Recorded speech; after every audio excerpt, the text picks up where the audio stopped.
1972 Andes पर्वत की ऊंचाइयों में एक प्लेन क्रैश हुआ जो केवल एक हादसा नहीं था बल्कि इतिहास की सबसे भयानक और चौंकाने वाली घटनाओं में से एक बन गया। फ्लाइट 571 के 45 यात्रियों में से जो बचे उन्हें खुद को जिंदा रखने के लिए उन्हें जो करना पड़ा जिसकी कल्पना मात्र से ही आपकी रूह कांप जाएगी। दोस्तों, यह है यूरुग्वे। अब यूरुग्वे के अंदर एक ओल्ड क्रिश्चियंस क्लब की एक रग्बी टीम थी और वहां पर काफी नाम था इस टीम का। इनफैक्ट ईयर 1968 और 1970 में इस टीम ने नेशनल चैंपियनशिप जीती थी। तो हर साल ये लोग क्या करते थे कि अक्टूबर के मंथ में यूरुग्वे से चिली की सिटी सैंटियागो जाते थे और वहां पर जाके चिली की नेशनल रग्बी टीम और एक टीम थी ओल्ड बॉयज नाम से, वहां पर जाके ये फ्रेंडली मैच खेलते थे। और जब ये मैच खेलने जाते थे तो अपने साथ फैमिली और फ्रेंड्स को भी ले आते थे। तो हर साल की तरह 12 अक्टूबर 1972 को साउथ अमेरिका के उरुग्वे उड़ान भरता है जिसको चिली देश की राजधानी सैंटियागो में पहुंचना है। इस प्लेन में बैठे हैं रग्बी प्लेयर्स और उनका मैच देखने जा रहे हैं उनके फैमिली मेंबर्स, उनके रिलेटिव्स और उनके यार दोस्त। इस प्लेन में टोटल 45 मेंबर्स हैं जिनमें 5 क्रू मेंबर्स हैं। यह फ्लाइट 3 घंटों में अपने डेस्टिनेशन पर पहुंच जाएगी, लेकिन रास्ते में इसको एंडीज की पर्वतमालाओं को पार करना होगा। लेकिन दुर्भाग्य से आगे चलकर मौसम खराब मिलता है।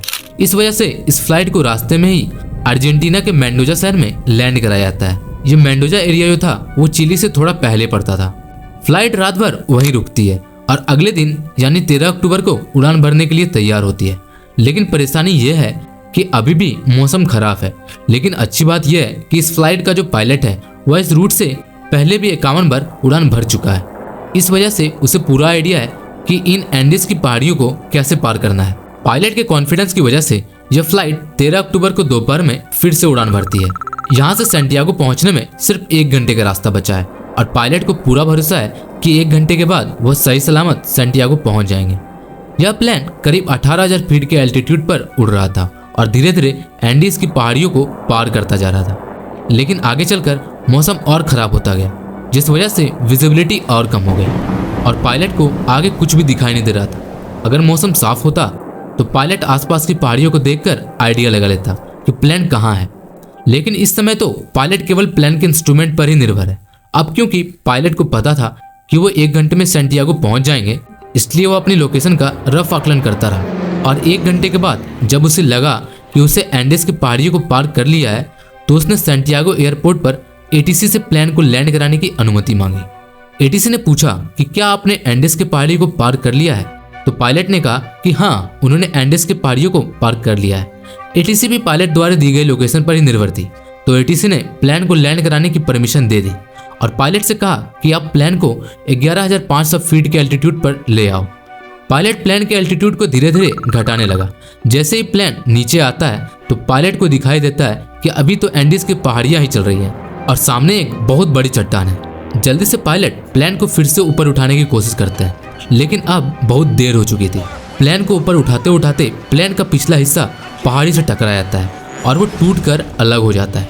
प्लेन का पिछला हिस्सा खत्म होने की वजह से पीछे की जो सीट थी वह यात्रियों सहित हवा में उड़ जाती है और 3 पैसेंजर्स हवा में ही उड़कर खत्म हो जाते हैं। इस टकराव में प्लेन का राइट विंग भी टूट चुका था जिस वजह से प्लेन डिसबैलेंस हो जाता है, जिस वजह से उसकी दूसरी विंग भी पहाड़ों से टकराती है और वह भी टूट जाती है। अब केवल प्लेन का फ्रंट पार्ट ही बचा था जो 350 किलोमीटर घंटे की रफ्तार से नीचे ग्लेशियर में टकराता है। प्लेन पूरी तरह से तहस नहस हो जाता है। प्लेन के पायलट तुरंत मारे जाते हैं। 45 में से 12 लोग इस घटना में मारे जा चुके हैं और 33 लोग अभी भी जिंदा हैं। लेकिन इनमें से ज्यादातर बहुत जख्मी हालत में हैं और उन्हें यह भी नहीं पता कि इस समय वो कहां पर है। यह क्रैश हुआ प्लेन जमीन से 3,570 मीटर की ऊंचाई पर एंडीज की किसी अनजान पहाड़ पर बिखरा पड़ा है। क्या वो इस पहाड़ से बचकर निकल पाएंगे या नहीं, यह कोई नहीं जानता। अब तक जो हुआ वो तो महज एक छोटा सा ट्रेलर था। इस फ्लाइट की असली कहानी तो अब शुरू होगी। आप कल्पना भी नहीं कर सकते कि आगे चलकर इनके साथ क्या होने वाला है।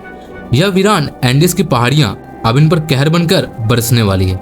इनकी आगे की स्टोरी जानकर आपकी रूह तक कांप जाएगी। घायल हुए पैसेंजर्स में से एक पैसेंजर था नंद पराडो, जिसके सर में चोट आई थी जिस वजह से वह कोमा में चला गया। परेशानी यह थी कि जल्दी ही सूर्य ढलने वाला था और शाम होने वाली थी। इस वजह से रेस्क्यू टीम के पास उनको ढूंढने के लिए ज्यादा वक्त नहीं था। और बाई चांस अंधेरा होने से पहले उनको नहीं बचाया गया तो इस बर्फीली पहाड़ी पर रात गुजारना नामुमकिन होगा, क्योंकि यहाँ का तापमान रात में -30 डिग्री सेल्सियस तक पहुँच जाता है। जल्द ही रेस्क्यू के लिए 4 जहाज रवाना किए गए।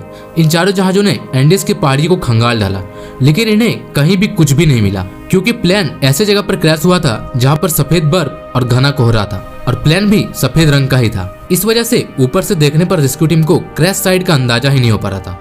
देखते ही देखते रात हो गई और उस दिन रात भर के लिए रेस्क्यू ऑपरेशन को स्थगित कर दिया गया। बचे हुए पैसेंजर्स को उम्मीद थी कि वो कैसे भी करके सिर्फ आज की रात काट ले, कल तो उन्हें कोई न कोई बचा ही लेगा, और उन्होंने क्रैश पड़े प्लेन में शेल्टर बनाया और रात गुजारी। यह रात इनके लिए बहुत भयानक थी, क्योंकि आज की रात इन्हें -30 डिग्री सेल्सियस में गुजारनी है, लेकिन इनके पास एक उम्मीद है कि कल इन्हें कोई न कोई ढूंढ लेगा और बचा लेगा। इस उम्मीद में यह इस रात को कैसे भी करके काट लेता है, लेकिन 5 लोग इस रात को नहीं झेल पाते और अब जिंदा बचे हुए लोगों की संख्या 33 से घटकर 28 रह जाती है। अगले दिन की सुबह 14 अक्टूबर को सर्च ऑपरेशन फिर से चालू किया जाता है और 11 जहाज इन्हें ढूंढने के लिए उड़ान भरते हैं, लेकिन परेशानी वही थी कि क्रैश हुए प्लेन सफेद रंग की वजह से बर्फीली पहाड़ियों में नजर ही नहीं आ रहे थे। बचाव दल के जहाज सर्वाइवर्स के ऊपर से उड़कर जा रहे थे, लेकिन उन्हें वह नीचे नजर ही नहीं आ रहे थे। इस वजह से सर्वाइवर्स ने बचाव दल को सिग्नल देने के लिए प्लेन के ऊपर लिपस्टिक से SOS लिखने की कोशिश की, लेकिन जैसे ही S लिखते हैं लिपस्टिक ही खत्म हो जाती है। इस वजह से उन्होंने अपने सूटकेस से बर्फ पर एक बड़ा सा क्रॉस बना दिया ताकि वह आसमान से बचाव दल को साफ साफ दिखाई दे सके। उस दिन इनके ऊपर से 3 हवाई जहाज निकल कर गए, लेकिन अफसोस कि किसी ने भी इनको नोटिस नहीं किया और यह दिन भी गुजर जाता है। अगला दिन यानी 15 अक्टूबर, उस दिन भी कुछ ऐसा ही हाल रहता है, लेकिन बचाव दल इन्हें ढूंढने में असमर्थ रहता है। अब इन सर्वाइवर्स को समझ आ चुका था कि यह बहुत बुरे फंस चुके हैं, मदद कब तक आएगी यह कहा नहीं जा सकता। इस वजह से वह प्लेन में मौजूद चीजों से सर्वाइवल की तकनीक बनाने लगे। धूप में बर्फ को पिघलाकर वो बूंद बूंद करके पानी की व्यवस्था तो कर ले रहे थे, लेकिन खाने के लिए उनके पास ज्यादा कोई ऑप्शन नहीं थे। क्रैश के 3 दिन बाद यानी 16 अक्टूबर को पराडो कोमा से जाग उठता है और जैसे ही उसे होश आता है उसे पता चलता है कि इस क्रैश में उसकी माँ खत्म हो चुकी है और उसकी 19 साल की बहन गंभीर रूप से घायल है। दिन प्रतिदिन गुजरता जा रहा है, मदद मिल नहीं पा रही। प्लेन में जो खाना था वो भी खत्म हो चुका है। सूरज की रोशनी बर्फ से रिफ्लेक्ट होकर इनकी आंखों को डैमेज कर रही है। भूख प्यास और असहनीय ठंड को सहते सहते अब इन्हें इस पहाड़ी पर 8 दिन गुजर चुके थे। रेस्क्यू प्लेन आते थे और इनके ऊपर से निकल जाते। क्रैश के 8 दिन बाद नंदो पराडो की बहन भी जीवन की लड़ाई को हार जाती है और अपना दम तोड़ देती है, और उधर 8 दिन के बाद सर्च अभियान को रोक दिया जाता है, क्योंकि अक्टूबर के महीने में वहाँ पर बहुत ज्यादा बर्फ पड़ती है। इस वजह से सर्च अभियान को 2 महीने के लिए स्थगित कर दिया जाता है। ऑफिशियल्स को यह लगा कि इन 8 दिनों में सारे यात्री मारे जा चुके होंगे, इस वजह से उनकी डेड बॉडीज को 2 महीने के बाद खोजकर उनके घर वालों को भिजवा दिया जाएगा। इधर सर्वाइवर्स को प्लेन के मलबे में एक रेडियो मिला।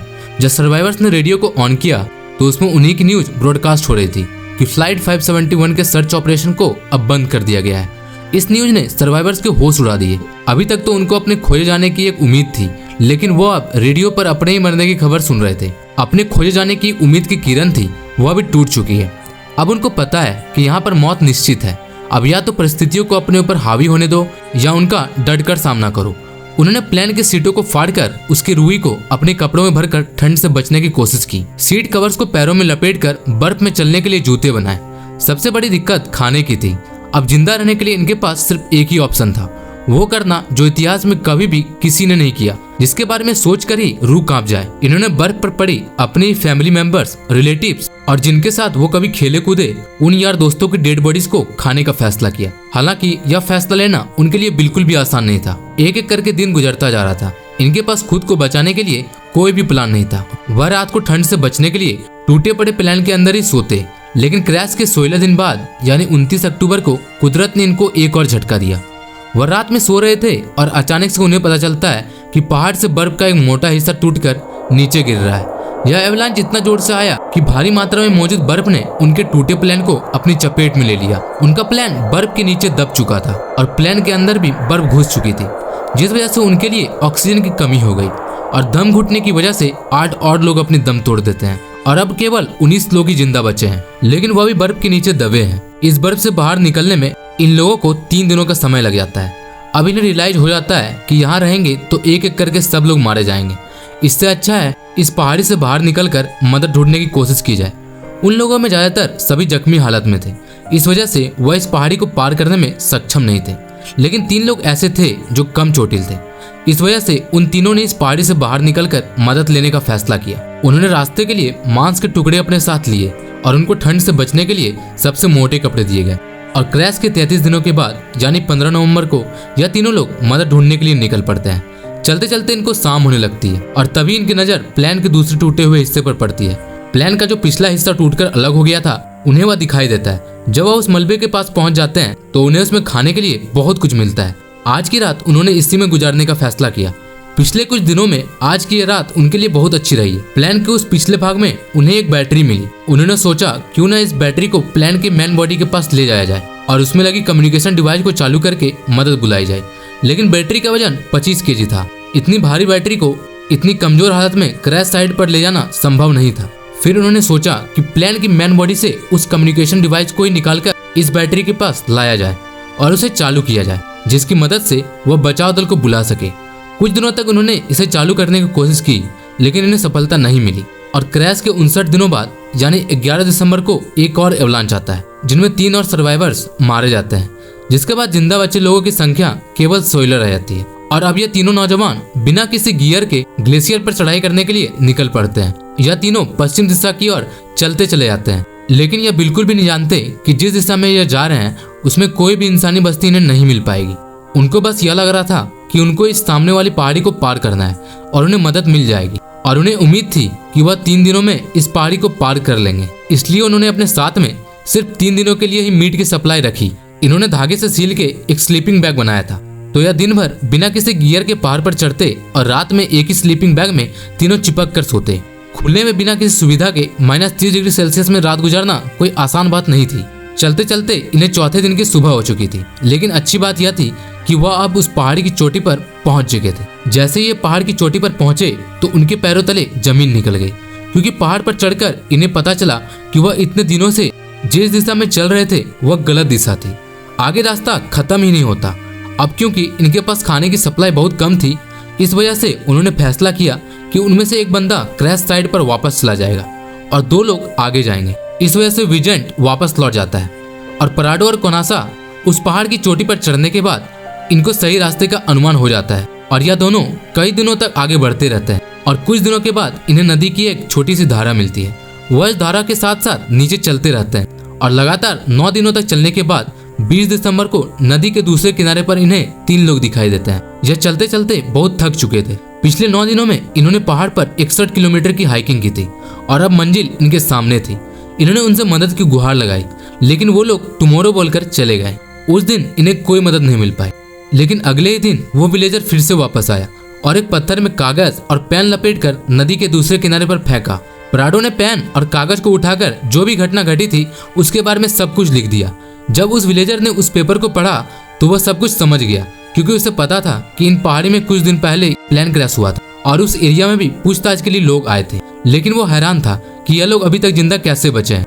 वो विलेजर जल्द से जल्द शहर गया और आर्मी कमांड के साथ इस इंफॉर्मेशन को साझा किया और जल्द ही चिली की एयरफोर्स इन्हें रेस्क्यू करने के लिए पहुंचती है। आर्मी ऑफिसर्स पराडो और कोनासा को हेलीकॉप्टर में बिठाकर क्रैश साइट पर पहुंचाते हैं और 22 दिसंबर 1972 को क्रैश के 70 दिनों के बाद बचे हुए सर्वाइवर्स को रेस्क्यू किया जाता है। इन लोगों की हालत बहुत ज्यादा खराब थी। इस क्रैश के बाद टोटल 16 लोग ही सर्वाइव कर पाते हैं। इनकी यह कहानी सच में दिल दहला देने वाली है।